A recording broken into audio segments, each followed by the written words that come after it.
تفسیر القرآن آج کا سبق سورہ بقرہ آیت نمبر 241 اور 242۔ اعوذ باللہ من الشیطان الرجیم، بسم اللہ الرحمن الرحیم۔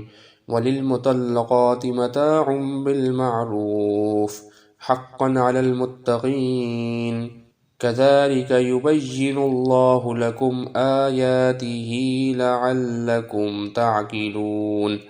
ترجمہ: اور مطلقہ عورتوں کو قاعدے کے مطابق فائدہ پہنچانا متقیوں پر ان کا حق ہے۔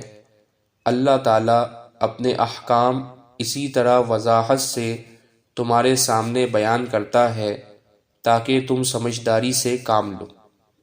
مطلقہ عورتوں کو فائدہ پہنچانے کا لفظ بڑا عام ہے، اس میں عدت کے دوران کا نفقہ بھی داخل ہے، اور اگر ابھی مہر نہ دیا گیا ہو تو وہ بھی داخل ہے۔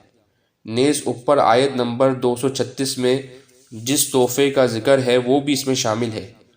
یہ تحفہ اس صورت میں تو واجب ہے جب کوئی مہر مقرر نہ ہوا ہو اور خلوت سے پہلے طلاق ہو گئی ہو، لیکن جب مہر مقرر ہوا ہو تو اس صورت میں بھی مستحب ہے کہ مطلقہ عورت کو مہر کے علاوہ یہ تحفہ بھی دیا جائے۔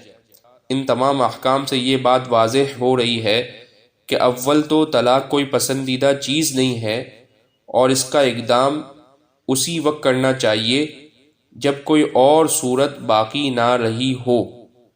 دوسرے، جب یہ اقدام کیا جائے تو نکاح کے تعلق کا اختتام بھی شرافت، فراخ دلی اور احترام سے خوشگوار ماحول میں ہونا چاہیے، دشمنی کے ماحول میں نہیں ہونا چاہیے۔ وآخر دعوانا ان الحمد للہ رب العالمین۔